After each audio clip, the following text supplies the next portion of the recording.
Hey guys, what's up? Matt here. This is Yash, one of our sales guys. Today I'm going to be giving you a sneak peek into what it's like to be coached in sales. So we're going to review some segments of Yash's calls.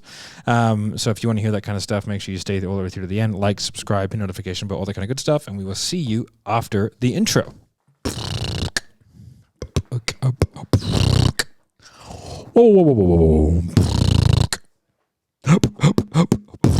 Okay. All right, let's do it. Sweet. So You got to talk into the microphone. Okay. So first question for you is, I know we've been talking a lot about opportunity, creating opportunity, looking for the different avenues, right? Yeah. My question though for you is like from an organization standpoint, when you're on like maybe 2 or 3 accounts, right? And you're going after no shows, no sales, cancellations, reschedules, what is your way of organizing every single lead you have coming through the pipeline without the CRM? Like obviously you have, close in different CRMs to give tasks and things of that nature.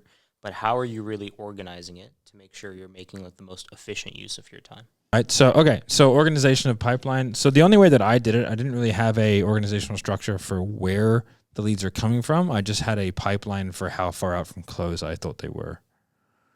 Right. Okay. So I just go like beyond 30 days and less, 14 days less, 7 days less, next 3 days. Right. So, and then from there, I just have a list of everybody in that pipeline, regardless of where they're coming from, whether they're referrals, no sales, no shows, whatever, right? And then from there, I just try and work people down the pipeline. So if I'm doing a session where I'm doing my follow-ups and I'm doing like my pipeline management time, then what I would do is I would call all those people and I would start with like one session, I would start with closest and then work my way back. At the other session, I would start furthest and work my way in. And then the goal is just to move people down. That's really all it is. So if it's a bunch of steps, right? 3 days, 7 days, 14 days, 30 days, 60 days, say, then I want to get a 60 to a 30, a 30 to a 14 to a 7, a 7 to a 3 to a close. Okay. That's it. So like, because I'm always doing all the no-shows, like, so I have so much time. I used to have a lot of time booked out for follow-up. So I'd probably have 4 or 5 hours a week booked out to do that. And then I just had the places that I would go to. So I had a list that I would call, which is a fairly cold list, but it was still a list that I would call. So it's like that was like my lowest priority. My highest priority was like people in the pipeline. Next priority was like going after all the no sales and no shows, right? Next priority would be like fresh leads that are coming in. So I always had the CRM open. If ever like a fresh lead magnet came in, I would call them. Gotcha. Like straight away. Yeah. Right? Because it's like, well, that person's opted in for something. They seem pretty hot. Hey, man, so you opted in for this. How can I help? They're like, oh, crap, I just did that. I go, yeah, man, that's why I'm here. Like, we try to provide a good customer service, so I want to make sure you help out. Start that conversation and book people in. Do you know what I mean? And then from there, like, I had my time booked out for referrals. But the way that I did referrals is that I just had a 21-day check-in booked in every time. So the moment I sold someone, I booked them into a 21-day check-in.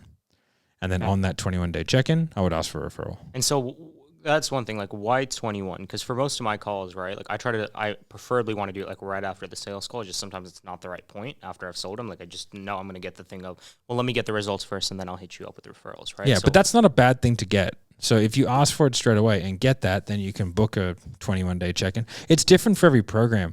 So like if it's a fitness program, I might wait 2 weeks, right? Yeah. Because they're going to get a result. If it's a slower burn program, I might wait 45 days, right? Like for something like a LightSpeed, which you're the main sales guy on, it takes a while to get spun up. So like what you want to do is have a look at the delivery process and then figure out what an emotional high point would be, and then that's when you ask for a referral. So if you know that at day 45, they are presented their portal, and they've gone through it, and the portals look fucking amazing. Sure. Then that's a really good time for you to ask for a referral. If you know that, like, for example, on one of the accounts I was on, TGC, they had a really great, right after the 90-day planning session, they were always super hyped. So I used to always find out when the 90-day planning session was, and then I would do it then.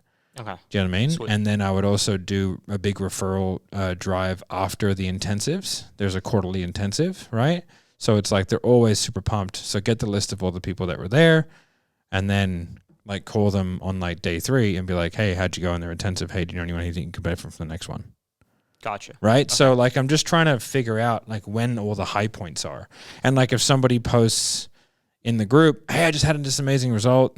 Sweet. I'm on the phone. Yeah. Hey, you want to give me a referral? Right. Yeah. Like I was just constantly asking for that stuff. That's why Marco makes so many sales. Marco asks for more referrals than any human being I've ever seen in my entire life. Like he asks everyone for referrals all the time. He asks triages for referrals. Like there's no reason why you can't, after a triage, when you book somebody, hey, do you know someone who might benefit from having the same chat? Yeah. And then go, sweet. And like, listen, 10 might say no. 1 says yes. If you do 20, 30 triages a week, that means you get 3 referrals a week. Yeah. You know, and that snowballs, you know, so. Well, that helps for context because I think it's all about expectation for me, right? Looking at my pipeline, seeing what's realistic. And I think I'm going to stick to continue asking them right after because they've just made the sale, the commitment. They're kind of excited, kind of nervous. Yeah. But then also understanding because with the 2 offers, LightSpeed and the property one, right? It's going to take 90, 120 days before they're really seeing the results before they especially for the property one, like the moment they get that house. Exactly. Referral. Yeah. You know what I mean? So like, I think like, it's just about like, there's no like strict answer. It's just like whenever there's going to be an emotional high point and you can manufacture that high point, you know what I mean? But like a lot of the times they're sort of just like inherently built into whatever it is you're selling. Sure. 100%. Okay. That makes sense. Okay. And then, so a few of the calls that I have today, I'm going to start off with one of them. So this was a guy, I got a deposit from him, right? He came into the call like very just sporadic, just like, like shit's, messed up. And I just wasn't able to get him under control. And it ended up in a refund of a deposit. Like he's just like, dude, I can't, my ex, my kids and all that shit. And I just know like it was an objection, bottom line.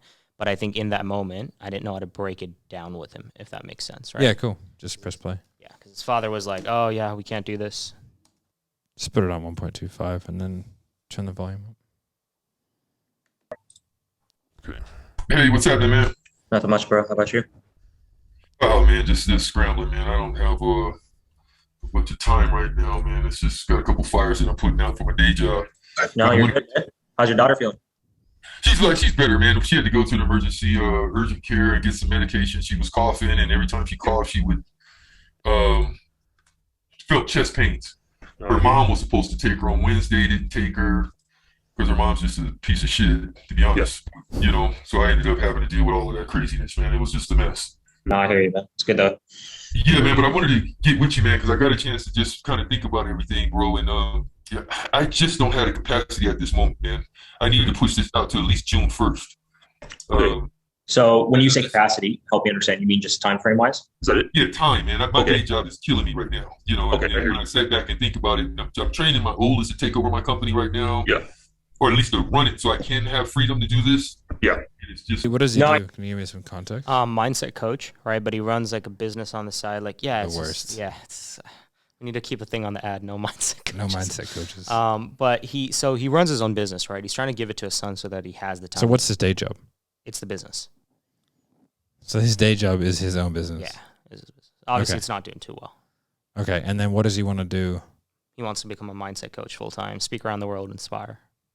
Okay, so what's the business he wants to have his son take over?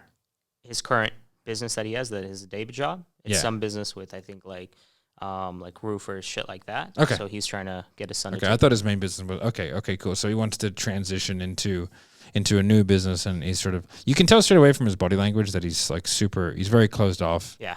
He's also a mad talker. He's probably decent at sales. You know what I mean? Yeah. Like he's just he was good on the sales call because his biggest like objection and solution awareness is he's like literally interviewing like dozens of companies right now to see which one to go with.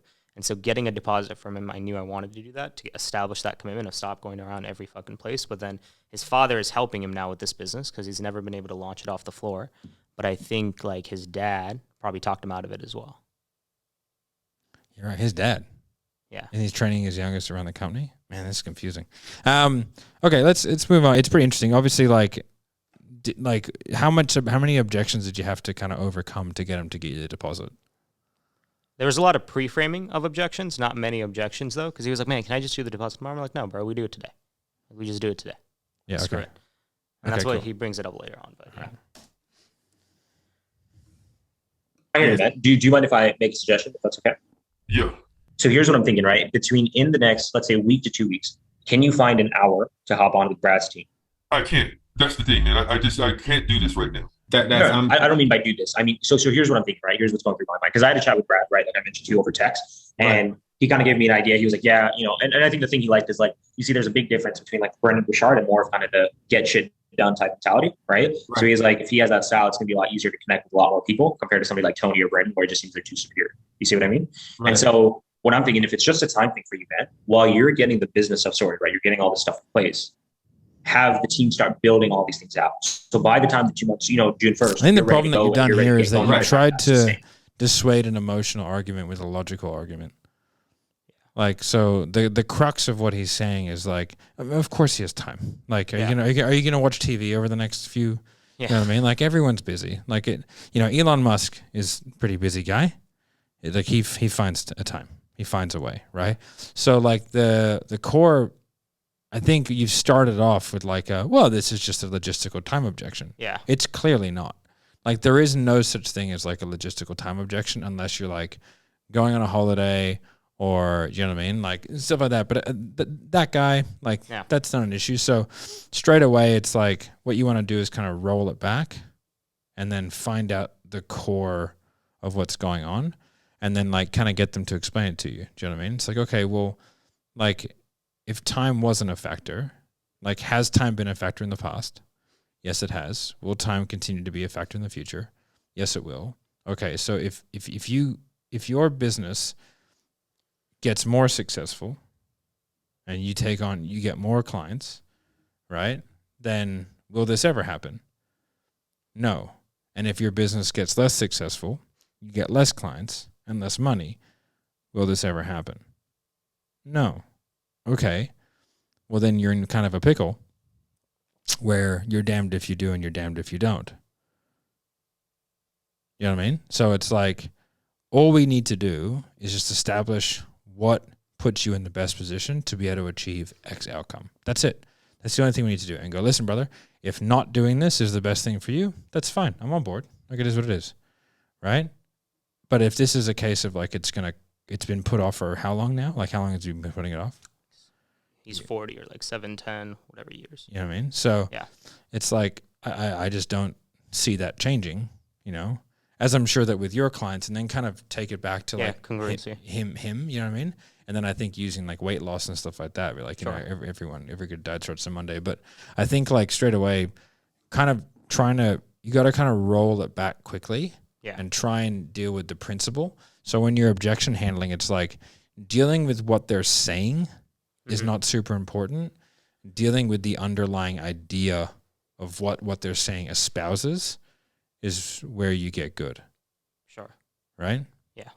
So it's like, that's why like in the train that we were in yesterday, all they did was grab onto the last thing he said. It's like, no. Like, what's the underpinning idea and how do we go after that? Yeah, I think that's the thing. Like, in this call, I think I analyzed it as more of a logistical. Okay, he's just freaking out. His ex pissed him off, so let's try to channel it. But I think it's more of like, okay, we need to go objection handling mode here. Yeah, but that's emotional. Like, he's just freaking out. Yeah. That's emotional. You know what I mean? So trying to fix an emotional problem with logical answers, that's why men and women, like, don't problem solve well together in general, right?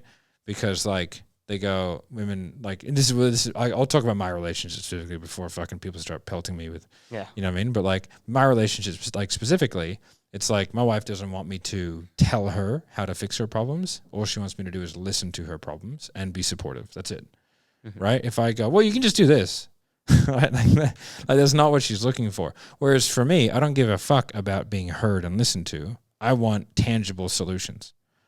Right. So as long as we understand that, then like that's what we understand, and we can just help each other in the way we need to help each other. Right.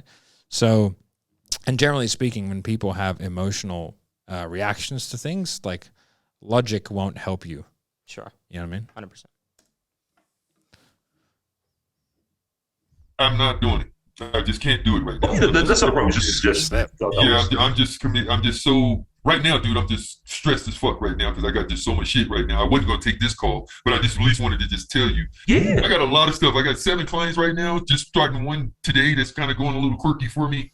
And I don't know if I told you, I designed software for mortgage banks. It's very high, complex, and technical right now. Yeah. And I got to just as I was thinking about it over the weekend, as I've been dealing with you guys, dealing with a bunch of these ad people and trying to figure out how to launch my stuff, I cannot add no more things to my shit right now, man. I'm already just to the hill. Yeah. So it's just a time thing, right? It's not just my day job. I'm a brand new single dad. I told you my ex is out, so I'm pick up, drop off, soccer practice, track practice. I do the whole shit, dude, and it just gets me fucking just. Yeah, so it's just a time thing, right? It's just because of the day job, the kids, it's just it's not like you give it up a whole getting this launched. Gotta get control of my life right now before I add more shit to it. No, so it's not like you've given up on the coaching, right? So it's still something you want to do. No, it's not that. Okay, that's all clarifying. Like, no, it's not that I did that. I just cannot add another meeting to my schedule. I get it, bro. Okay, so let's do this then, man. What I want to do is let's still keep in touch, okay? Because if anything, like if you continue to, let's say, from there, it was just kind of more of like setting up the follow-up and stuff. Cause I'm like, dude, this guy's come in. Like, I just, in that moment, I was like, I just completely fucked up. To be honest, I don't think you handled that in a bad way.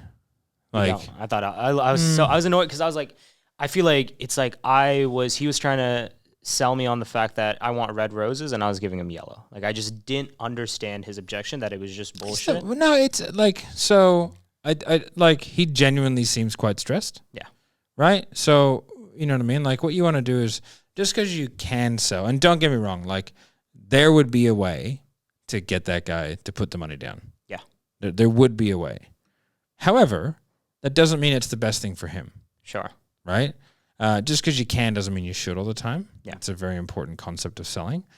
That guy will probably, like, I think when you roll things back sometimes, you go, hey, listen, man, like, you seem super stressed. I don't want to be another component of that. I want to actually take stress away from you. That's why we're done for you, right? So what do you feel like? And this is where I think, like, a little bit of a lack of empathy on your behalf probably hurt it. Because you're like, oh, yeah, okay, it's just a timing thing. Like, no, it's not a timing thing. He's stressed out of his fucking brain is what's happening, right? So it's like by going, hey, man, time out. You seem super stressed. And I don't want to be a part of that. If anything, I want to take stress away from you. So, like, what do you think is the next best steps to put you in the best position possible to be able to actually achieve this thing? And are you okay with me, I guess, holding you to account somewhat, taking those next steps in an appropriate time frame so this doesn't blow out for another 2 months, 2 years, 2 decades like what it has in the past? Like, is that a next step that you're happy with? Because if you're not, that's totally cool. I can just follow up with you in 6, 12 months, whatever, right? But like, do you want to kind of go down that road? You'll be like, yeah. I'll be like, okay, cool, man. Like, what do we need to do from here, right? And then I would have probably fought to keep the deposit, and then like pushed everything back, right? But I think like you have to come at that from a very empathetical standpoint, 100%. Because like you could probably beat him over the head with a mindset bat. Right? He just would have refunded via email. Exactly. That was my thing is like, you're right in the sense I think being empathetic and going about the way you just said it, not necessarily may have resulted in him keeping the deposit, right? Because he was pretty adamant. Like my dad said no and shit like that. His father is trying to help him with this business. But I think 40 years old. Yeah. Anyway. But I think it could have helped in the sense at least it's like we're on each other's side, bro. And it's like I'm here to hold you accountable, right? Because I said that. I was like, man, like, are you okay if we stay in touch? And he's like, no, bro, I just do not have the time. Like, I know I'm not going to be able to do it, and I do not want to show that to you. And I was like, well, fuck. Now I'm like, I'm in this trap where it's... I think, like, your tone was very, like, just... Yeah. Right? It's just very matter of fact. And he was stressed. Like, when people are in high stress, you got to slow down. You have to show your empathy. Yeah. Like, you have to go, hey man, you seem stressed. I don't want to add to that. Right? So it's like, you got to help him.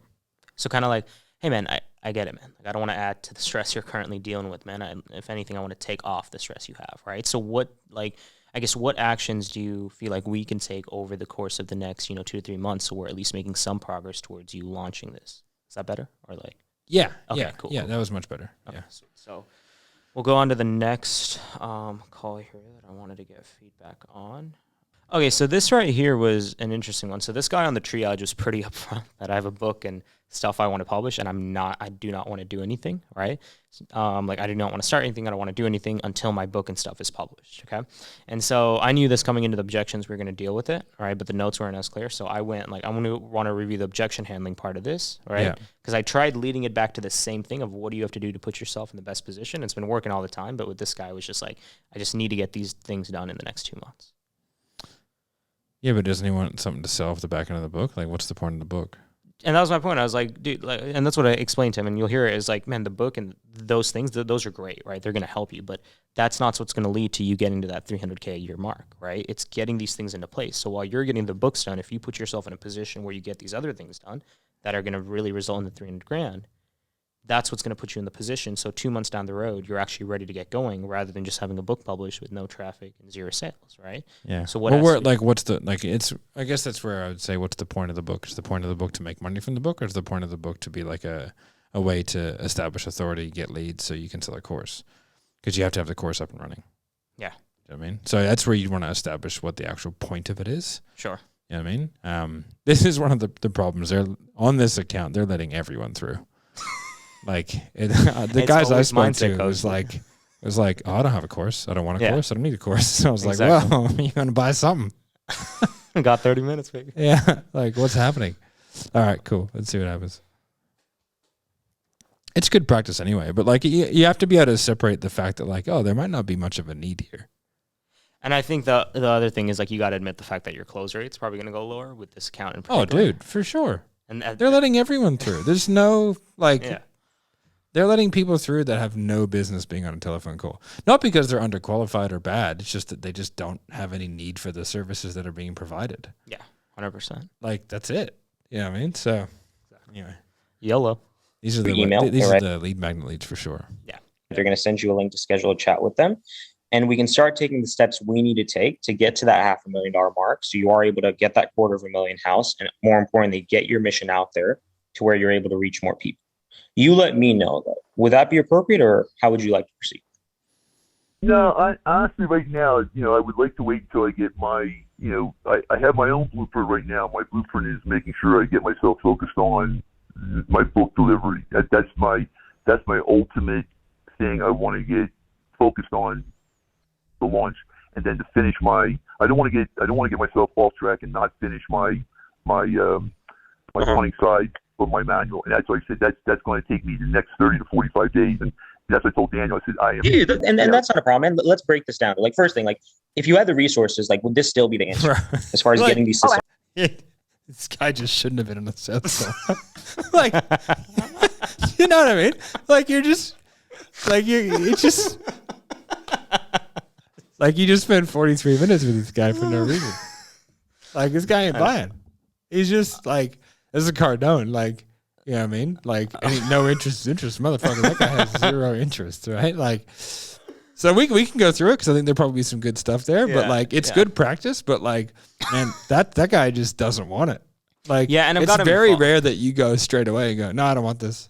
Like, all right, well, if you did have the money, would this like? Well, because in my mind, I'm like, I'm still going to do the process, right? Like, I mean, great and all. But you're right in the sense, and I heard the triage. He was like, I'm not doing anything wrong. Yeah, he's like just showing up on a call because he's polite. All right, that's funny, man. Hey, press play. I want to hear how you do it. If I had the resources to do it, I wouldn't be talking to you. Really. If I don't have the resources. It's like. Oh, no. So my apologies. Like, what I'm trying to do is I'm trying to tie off logistics first. So, like, we'll definitely get into the book and stuff. I'm saying that's what I've been doing. Like with guys that just don't get it. I'm like, oh no, I'm just handling a money objection. I know you didn't give me one, but I would do that if I was on 7th level. I'd say like that. But that wording's okay, right? I just want to tie it on logistical, like, so we can get the logistics out of the way. Like, I don't. That The guy just doesn't want what you're buying or you're selling. He doesn't want what you're selling. Like, that's the problem. But anyway, keep going. This is interesting. If I was Grant, I'd be like, not right now. Not right now. Investment wise, like, if you had the resources, like, is this something you'd want to do? You have beef. No. You know what I mean? Like, Oh yeah. Oh, absolutely. Yeah. If I have Okay. the resources, yeah, definitely. So investment wise, is it just kind of that initial investment, right? Besides the book, but is it just that initial investment, or if we kind of broke that up, would it be more digestible for you? No, it wouldn't be, because I have to find out what I got to finish first, from the book and the other stuff. Let me ask you this though, because here's my only concern, right? Is You're like fucking the book savage. and the course for sure, right? Like you can pre-sell that. The course, yeah, I agree with that. Getting that stuff into place, right? And there are ways of going about that where you pre-sell it and things. But my only concern with the book, man, is like, is the book in alignment with that $500,000? You're trying to Or pitch is it him on something ditching the that's book. important to you? But Yeah, because that's so fucking stupid, bro. Like, you want to publish a book and you want to get to $500,000, but there's no alignment with those two things. Like, it's just like, and that's what I was, and he understands that, but it's just kind of that. And he, like, to be fair, he's like in his 60s, so it's kind of one of those things where he's like, this is how I want to do it. And so by all means, we had a follow up, and he like responded to me saying, hey man, appreciate the call. Like, I'm looking forward to catching up with you 2 weeks. So he'll definitely be a long-term farmer. Cool. He'll like, hopefully he'll get. Well, if you have a book, the natural progression is, especially if it's like it's a nonfiction teaching you how to do something book, right? Then the natural progression of that is having a course. Thing is, like, realistically, if you want to ride the wave, if he's going to pay money to have the book launched, he's going to self-publish. Yeah, so you're probably better off having something on the back end. But anyway, like, it's hard because like then you're in the realm of like changing someone's business model. Exactly. Yeah. You know? So, all right, press play. I want to hear how you do it. is it actually going to get you to where you want to go? Oh yeah, I mean, I think it's it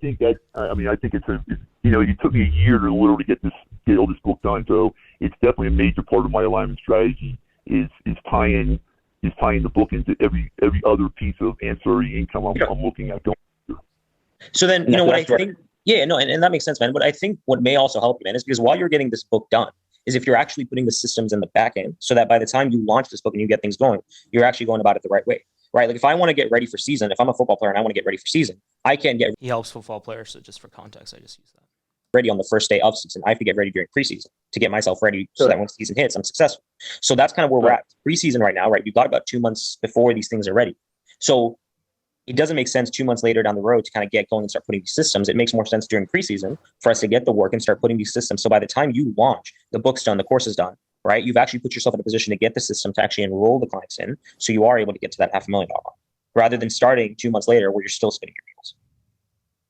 Well, I would rather wait. I mean, honestly, I would rather wait till I get myself squared away with the book stuff. That's what I'm saying. That to me, that is more critical than doing anything else. And I would, when you said, one thing you said was 14 to 18 days of building out the marketing funnels, everything else, and me not being able to do anything after that, that would really detract from my ability to do what I'm trying to focus on right now. Well, how many hours do you write books? So when you're writing the book, right? Because it sounds like that's a priority. Like, are you working on the book like 10 hours a day, or like how many hours a day do you focus on the book? Just so I'm clear. I focus about hour and 25 to hour 30 minutes every day. Okay, so about an hour 25 to hour 30, right? So every day. Yeah, every day, right? So here's what I'm thinking, right? Because getting the book ready, I understand, right? So what I'm thinking is like for you, because man, like this is literally preseason, right? I know what you mean in the sense like I want to get ready because it's like an athlete saying like I want to be stronger. It's not gonna. It's like work. trying to convince a girl I want to go out with me, but it's like she's just not into it. Yeah, he's just not that into you. It doesn't mean that you won't get him later because I think he sees the value in it. So whatever conversation you had with him prior to that was obviously productive. But that dude's is a farm. Yeah, 100%. You know what I mean? Like probably shouldn't have been on a sales call, to be perfectly honest. But here we are. And you did all the right things by like just like kind of not ignoring what he was saying, but just kind of like going through your process to where you know that you're going to tie everything off, and it was the right way. And then the argument that you presented was pretty valid. And I think that, I always say like there's some miracle gypsy person who could put that puzzle together and get that person to buy on the day, right? But Marco, I mean, maybe, you know what I mean? Like those are pretty like legit. He has a business plan. This is not part of it. Yeah. Right? You know what I mean? Right now. So like, I totally get it. I wish I could come on here and especially on this and be like, no, this is how you do that. But it's like, those are like, that's the thing, like in sales, like you just can't get them all. Yeah. You know what I mean? So all you can do is go through your process, and then your process, it'll work out a lot of the time. Right? Like you're making a lot of sales in that account. You're doing really well. And I think what you're doing as well, especially in accounts like that, like you have to establish a lot of like long-term relationships. 100%. And then similar to like selling a Serhnant, like most of the sales that we make for Serhnant, they're all from 2 months ago. Yeah. Right? Like, because it's just, you have that pipeline of people that you call, and like we make 2 sales a day, and it's just bang, bang. Well, it's helpful hearing it from you because like I'll tell you, like even like this month, right? I've definitely had like a pay stub, obviously because I'm on 2 new accounts. Like my last account is completely gone, so it makes sense. But it's helpful hearing it from you, because what that tells me then is like, this is going to be the account where I can close at that 50% or that 40% mark. It's just going to take a few months before those follow-ups start coming in every month, and then my new sales start coming into where I'm at that mark. But even then, like if you closed at 30%, like, that's great. Yeah. Do you know what I mean? Like you know, like we have an account, Amplify, so Sean Sharma, and it's a big account, tons of calls, but it's like, you know, we just started. We've made a few sales, but I told him today, I was like, it's going to take like 2 to 3 weeks.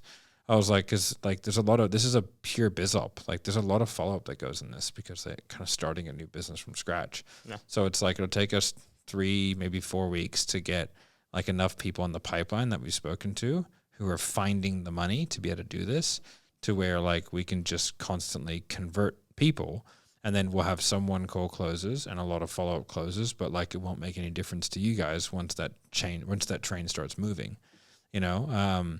So yeah, man, like I just think like you got to be realistic about the expectations that you're going to get from an account. Yeah. Every account is different. Like, you know, something like a, you know, yield farming or something. It's like it's just one call closes, super highly qualified leads, phenomenal offer. You know, and their leads were saying on a form, like if you don't have 30 grand, you can't come to the call. For sure. You know, so it's like, that's just a very different offering, right? So it's just, it doesn't make sense to really compare. No, you can't. Rates. It just doesn't. Okay. And a close rate, who cares? Yeah. Do you know what I mean? Like it's such a vanity metric that means nothing, because like all I have to do is just dial up the disqualification, and then I can close at 95%. That's very true. One call a month. Yeah, exactly. Just go like, no, I only like, remember we had a couple guys come on that were like referrals from somebody else saying these guys are killers. They make 60, 80 grand a month. And I was like, yeah, cool. And I knew the business they did it for. And I was like, maybe it'll translate. And then they came on. They were like, oh, no, we're not speaking to these leads. I was like, why not? They go, we only speak to qualified leads who are time qualified, financially qualified, this qualified, this qualified. I was like, oh, so you're order takers. And they go, no. I was like, that's order taking. Yeah. Like, and then I put them on an account. They went like 0 from 40, right? And I was like, you guys suck at this. Like, we're the greatest. And I was like, you're really not. I was like, because that guy's brand new and he's making more sales than you are. These just suck. I was like, well, they're selling them. Yeah. You know what I mean? I was like, and so it's just like, you know, if you get onto like a biz op account, man, like some biz op accounts close at 7, 8%. You know what I mean? Yeah. We usually come in and do a bit better, but a lot of that is like process driven. For like sure. You know what I mean? And some accounts close at 60%, 70%. You know what I mean? So well, let me ask you this, right? And this is just for context from also just one thing on that. Yeah. The lead mechanism will change. Like if you have a look at like, if you could break up lead magnet leads versus webinar leads for this, you might be closing webinar leads at 70%. Oh, 100%. I've tracked that. Yeah, you're right. And then you might be closing 10% of the other leads. And so it's like, well, it adds up. Then, no, but then you understand, you know, like when we're doing 7th level, like we have TikTok leads, Instagram leads, LinkedIn leads, email leads, lead magnet leads. We have direct book a call, so through a VSL. We have the portals, and then we have the Facebook group, right? There's a lot of lead generation mechanisms going on there. The Facebook group leads are by far, they're fucking laydowns. Like fully blown laydowns. Like I was talking to Luke Badman on the weekend. I was at his Bucks party, like his bachelor party. Yeah. He's getting married this weekend. Congratulations, Luke. And he was like, oh, bro, the lead's so good right now. He's like, these are just straight laydowns. I was like, he goes, the only thing that we get is just straight logistical money. Yeah. Like the people do not have the cash and they're going to try and find it. But he's like, the indoctrination that we have in that Facebook group is fucking phenomenal. And that's a system that we replicate. That's why Tay is going off right now, because we replicated that system in there. And now we're making 5 sales a day. Yeah. It's crazy. It's crazy. You know what I mean? It's the hashtag Sniper Media. So yeah, man, like you've got to take all that into account, like when you're looking at stuff, and then be able to kind of go, okay, well, I'm doing really well with these leads. It's like if we can give that feedback back to the marketing guys and go, hey, these leads are great. If you have marketing budget, like put it there. Okay. You know what I mean? And kind of give that feedback. But then like there's always a thing. It's like you want some mechanisms that give you volume, and you want some mechanisms that give you quality. And it's the balance of both. We would love to have great volume with great quality, but that's rare. Yeah. You know, and it's rare to have that. You might have that for a month or two, but it's difficult to keep that kind of consistency, right? 100%. So we want to have both mechanisms, and sometimes just, dials and having people on your calendar is enough to maintain a bit of a pipeline to where you can have some consistency in income, which is what your goal is personally. You know what I mean? So. Yeah, and tell me this though, because obviously, and the reason I'm asking you this because you've been that that guy, if that makes sense. When you started 7th level, that really ramped up, and obviously that's one of my targets. So like for you on 7th level, besides having the fact that congruency frame that helped you a lot in kind of tying these people up, what was it that within whatever 3-6 months or so that you were able to ramp up so quickly on that account, even when lead volume is really not that good, but you were still able to just ramp it up as quick as you were? Like, what was that? Or do you think it was just that clicked and that's why you got it? Like, what was it though? Like I was closing everyone. Like that's sort of one of the things. Like, so I was farming the Facebook group myself, right? I was a great testimonial, right? Sure. So like on some of the calls, I would just bring up my Stripe account. Yeah. And I'd be like, pre-NEPQ, post-NEPQ. Any questions? Do you know what I mean? So like, I had a lot of ammunition.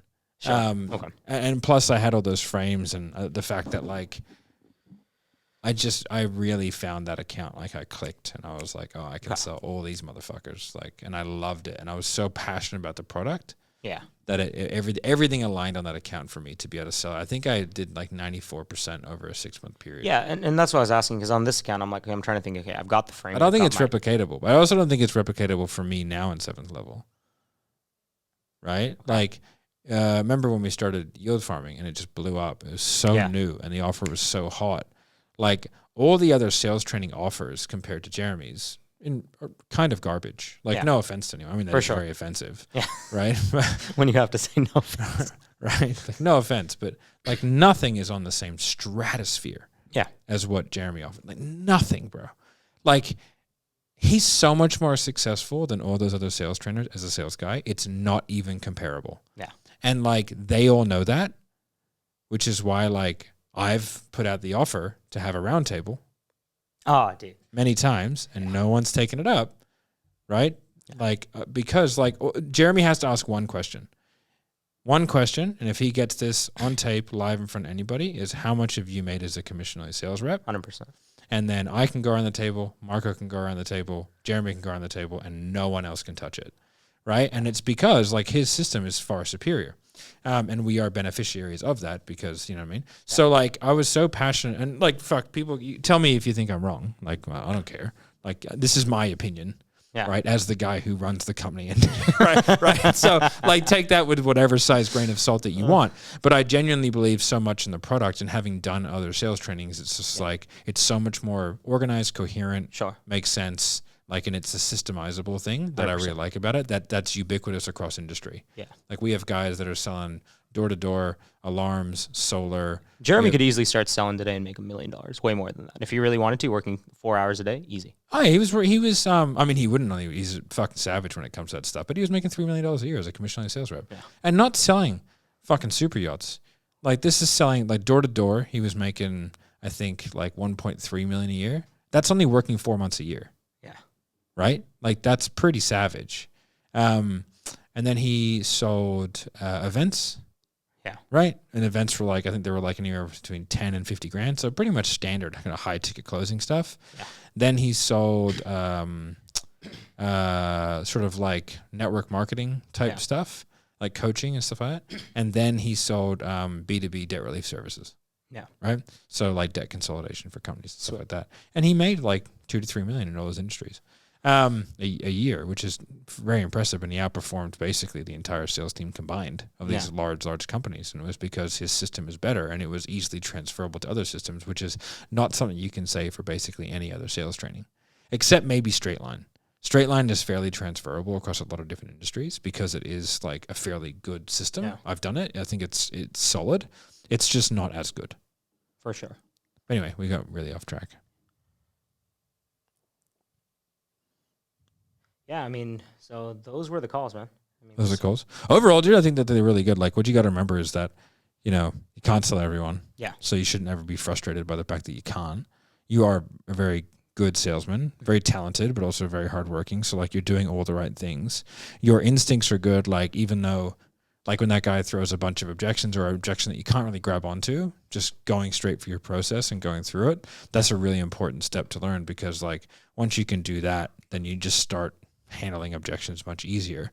The objections that you came across today, or at least in these ones, I feel like they're just genuine, like logistical, and like, yeah, you could probably ninja your way around some of it, but is it even worth trying? Probably not in most of those cases, right? Yeah. Those two seemed pretty legit, to be honest. Sure.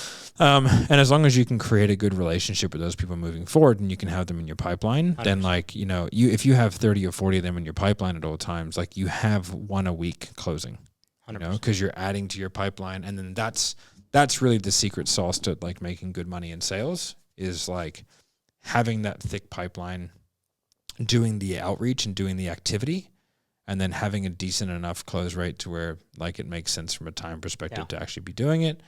And then like just doing that consistently. Like that's really what it's all about. Because then if the marketing does go down for whatever reason, you know, you probably have a month of solid sales. Sure. You can just activate your pipeline and start going a little bit harder at it, because you have the extra time, because there's no new calls in the diary. And then from there, they fixed it, and then you sort of rebuild your pipeline that way. 100%. Yeah. Yeah. Okay, that makes sense. And so, by the way, these are going to be more specific, like account-related questions. But when it comes to the accounts I'm on, right, like for the property investing and for LightSpeed. So I just want you to know if my thought process, I'm thinking about it right. The way I look at it is when I'm selling in U.S. time zones, right, from whatever 12 to 8 Australian time, is whenever I have a no-show, the first thing I'm going to hit up is all no-shows. Like that is my first priority, with all no-shows and cancellations. The second thing I'm going to do is I'm going to hit up people for referrals. So for everybody, but I'm not even going to do the referrals, because I've already set them in follow-up to check in with them later on anyways, to hit them up, but just to confirm in case, right? So mainly just strategy, no-shows and cancellations. And then my second thing is going after the no-sale list. So I got assigned that entire no-sale list. Yeah, that's just a big going one. after those. Yeah. And so, but here's my thing. Unlike, I would also probably try and upsell current clients into the agency model. so I got that too. So I was able to convince them to give me that script as well. So I got both. So the way I was looking to kind of retain it was strategy, no-shows, cancellations, upsells, and then no sales. And so when it comes to the sales, though, because these are like 2-3 years ago, right? None of these are recent. My plan from a scripting standpoint was just to be like, hey, it's just Yash from, you know, XYZ team.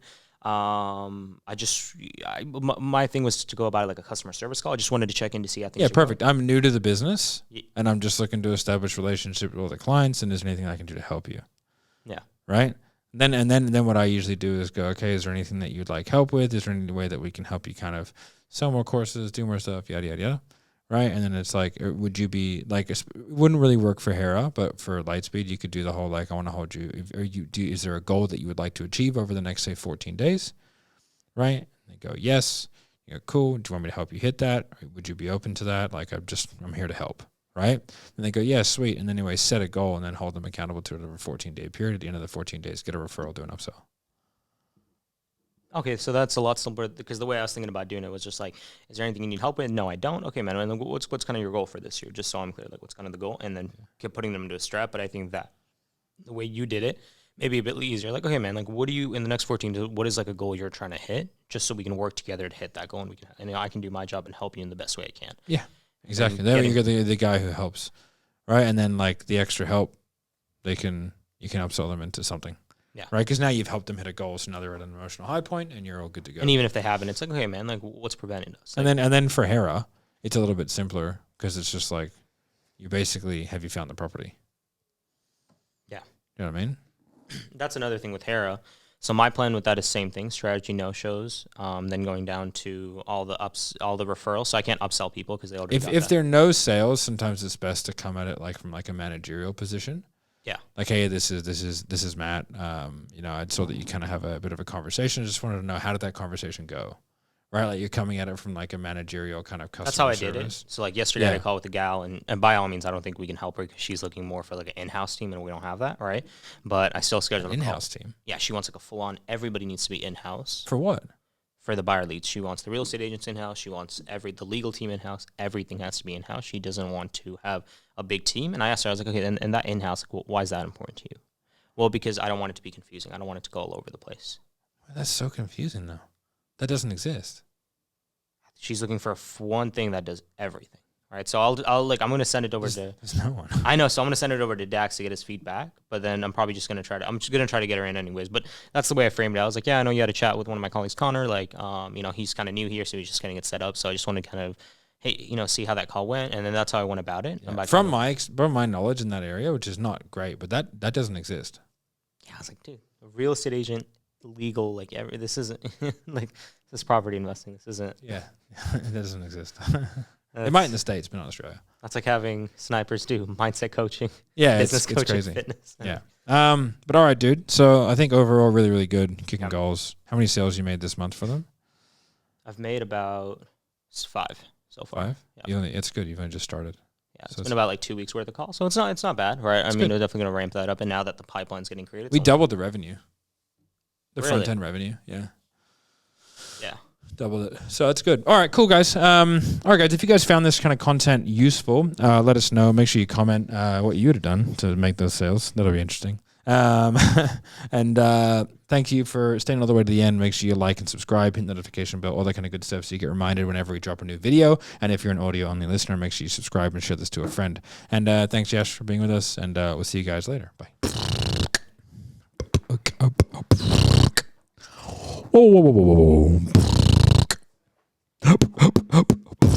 Okay. Can beatbox.